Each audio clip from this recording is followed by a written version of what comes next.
Hello everyone, आज की इस वीडियो में हम जो बात करेंगे टेस्टिंग ऑफ हाइपोथेसिस। देखिए हमारा जो चल रहा है टॉपिक, तो उसमें अभी तक हमने प्रोपोर्शंस को टेस्ट किया है। ठीक है, प्रोपोर्शन चाहे वो पॉपुलेशन और सैंपल का हो या फिर दो सैंपल्स का हो, उसकी हमने बात करी है लास्ट वीडियोज में। अभी जो आज की इस वीडियो में हम बात करेंगे टेस्ट ऑफ द मीन्स की बात करेंगे। मीन जो है आपका एक सिंगल मीन के लिए टेस्ट ऑफ सिग्निफिकेंस है, दूसरा आपका test of the means for two means के लिए हम बात करेंगे test of significance for difference of the means, यानी कि दो मीन्स का, यानी कि दो सैंपल्स के मीन को हम टेस्ट करेंगे यहाँ पर। और सिंगल मीन मतलब एक पॉपुलेशन का मीन होगा, एक सैंपल का मीन होगा, उन दोनों का हमने चेक करना है is there any significance difference between these two means.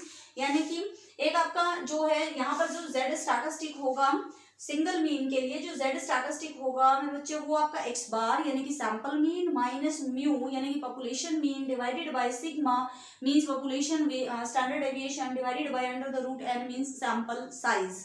Right student, तो इन सब की वैल्यू जैसे आप यहाँ रखेंगे जेड कैलकुलेटेड आपके पास आ जाएगा। अगर कई बार किसी क्वेश्चन में सिग्मा नोन नहीं है और आपको एस नोन है तो एस की वैल्यू रखेंगे। एस क्या है यहाँ पर? Standard deviation of sample.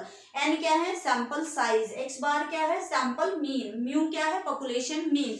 तो इस जेड में जैसे ही आप वैल्यूज रख देंगे जेड कैलकुलेटेड वैल्यूज आ जाएगी आपके पास। जो भी लेवल उसने कहा है उस लेवल पे जेड टैबुलेटेड आपको पता ही है।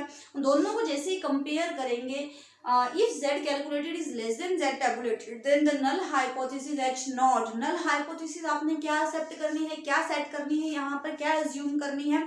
नल हाइपोथेसिस आपने एज्यूम करनी है there is no significance difference between sample mean and population mean. ठीक है, तो वो एक्सेप्ट हो जाएगी। एक्सेप्ट होने का क्या मतलब है कि जो आप अजम्पशन मान के चले हैं दैट इज ट्रू। अब यहाँ पर देखिए, जब भी आपने यहाँ पर एक सिंगल प्रोपोर्शन के लिए भी जो है कॉन्फिडेंस लिमिट्स थी, वहां पर मैंने लिखवाई नहीं आपको उस वीडियो में। इसमें जब आप सिंगल मीन के लिए कई बार वो क्वेश्चन में पूछ लेता है also find the confidence limit for the population mean. Population mean के लिए आपको जो है कॉन्फिडेंस लिमिट्स भी निकालनी है। गिवन है अगर 5% तो 5% पे निकालेंगे, अगर नहीं गिवन है तो भी आप 5% पे ही निकालेंगे।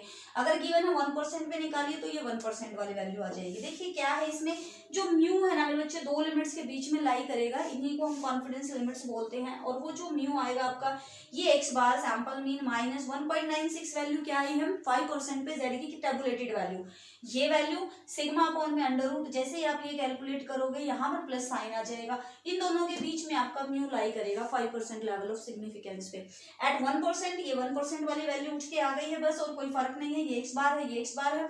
ठीक है, और कोई चेंज है नहीं यहाँ पर। तो ये जो है म्यू जो है ना आपका इन दोनों के बीच में लाई करेगा। अगर कॉन्फिडेंस लिमिट पूछेगा तो ये दो वैल्यूज और आपको फाइंड आउट करनी है। राइट, अब बढ़ते हैं आगे की तरफ। यानी कि दो मीन्स को अगर हमने सैंपल, यानी कि दो सैंपल्स आपको गिवन है और उनको टेस्ट करना है, तो test of the difference of two means of the two samples. तो जेड की वैल्यू यहाँ पर क्या निकलेगी? x1 bar minus x2 bar divided by sigma 1 square upon n1 plus sigma 2 square upon n2। x1 bar x2 bar क्या है? Sample means है। Sigma 1 square sigma 2 square क्या है? दो पॉपुलेशन जहां से मीन उठाए गए हैं, जहां से सैंपल्स उठाए गए हैं उनके स्टैंडर्ड डेविएशन, यानी कि अगर स्क्वायर कर रहे हैं तो वेरिएंस है।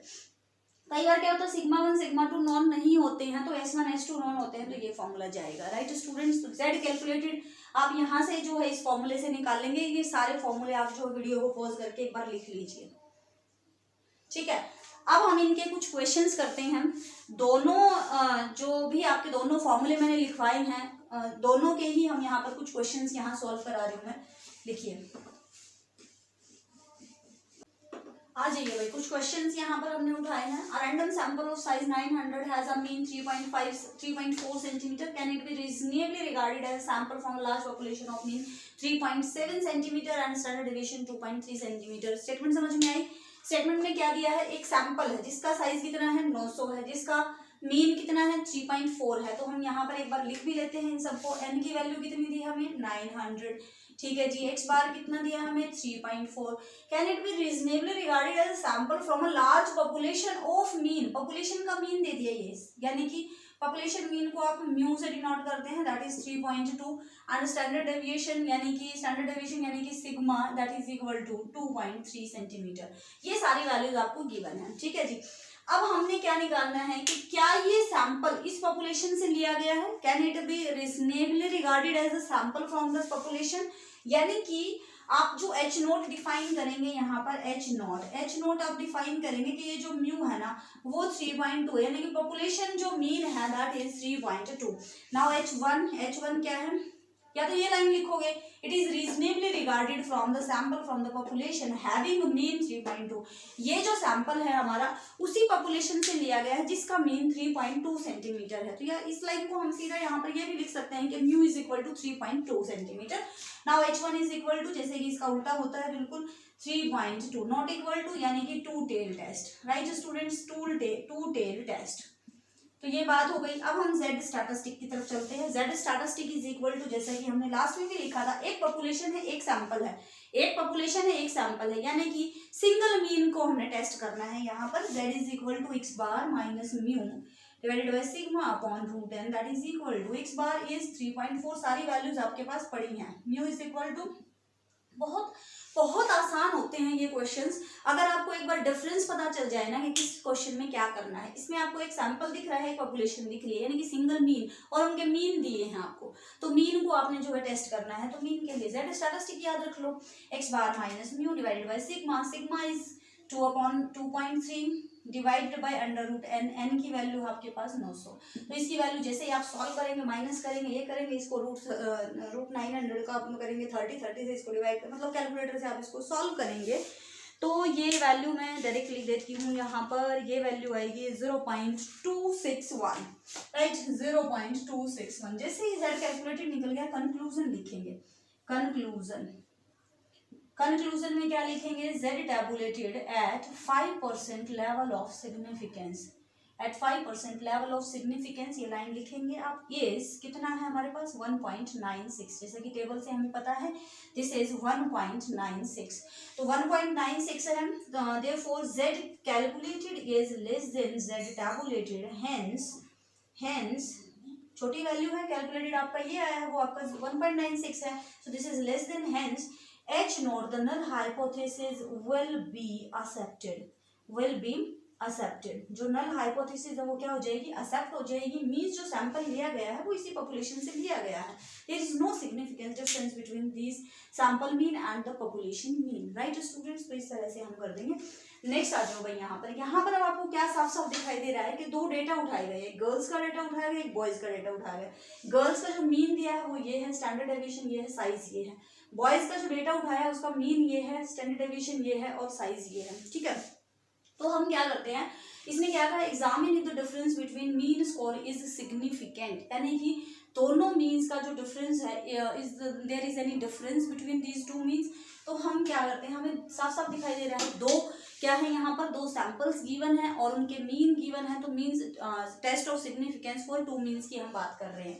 तो H नोट सबसे पहले आप सेटअप करेंगे। H naught is equal to क्या हो जाएगा, मीन स्कोर है, तो यानी कि x1 bar is equal to x2 bar मान लेते हैं। There is no significance difference between these two means. H naught को हम हमेशा वही मानते हैं कि नहीं है, वहां पर कोई भी डिफरेंस है ही नहीं दोनों मीन्स के बीच में। तो H naught is this one, H1 क्या, जैसा कि इसका बिल्कुल अपोजिट होता है, x1 bar is not equal to x2 bar.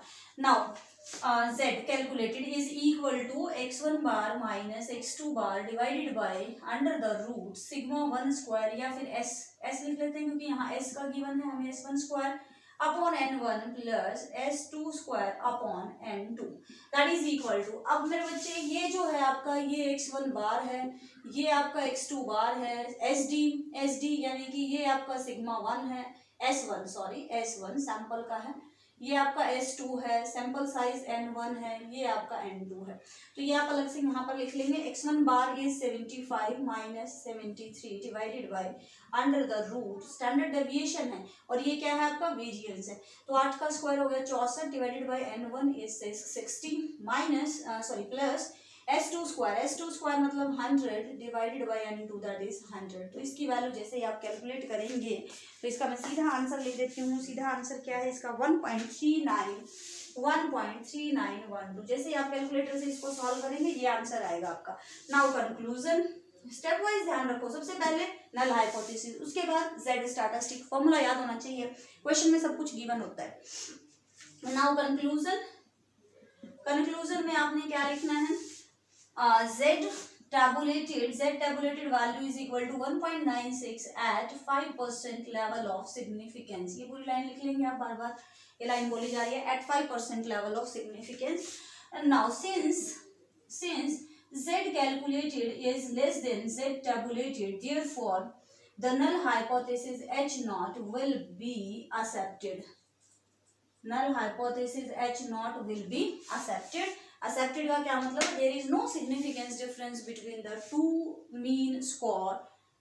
ठीक है, तो यहाँ पर लिख दो there is no significance, ये लाइन आ जाएगी, there is no significance difference between the mean score। ठीक है, तो इस तरह से आपने इन क्वेश्चंस को करना है। आपको जो स्टेटमेंट दिखते ही पता चल जाना चाहिए कि किस तरह से कौन से क्वेश्चन में क्या हमने टेस्ट करना है। ठीक है, प्रोपोर्शन की बात करी थी लास्ट वाली वीडियोस में, आज की इस वीडियो में बात करी है मीन्स की।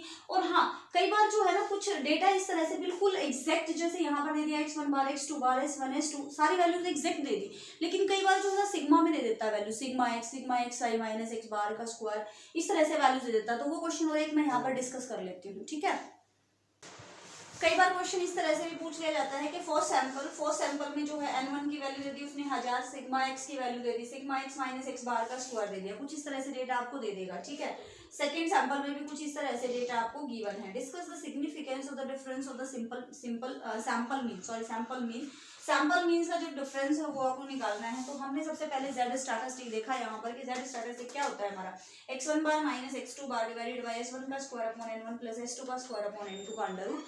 ये अब हमें क्या है, इनकी वैल्यू चाहिए, लेकिन सैंपल में इनकी वैल्यूज गिवन नहीं है, तो हम निकालेंगे इन इन्फॉर्मेशन के अकॉर्डिंग, हम इन सब की वैल्यूज निकालेंगे। x1 बार x2 बार s1 स्क्वायर s2 स्क्वायर, इन सब की वैल्यूज आपको निकालनी पड़ेगी। सबसे पहला काम आप नल हाइपोथेसिस H नोट यहाँ पर सेटअप करेंगे। H नोट आपने क्या लिया है, there is no significance difference between two samples means. ठीक है, तो या तो उस लाइन को ऐसे लिखो, there is no significance difference between two sample means, या फिर हम ऐसे लिख लेते हैं x1 bar is equal to x2 bar.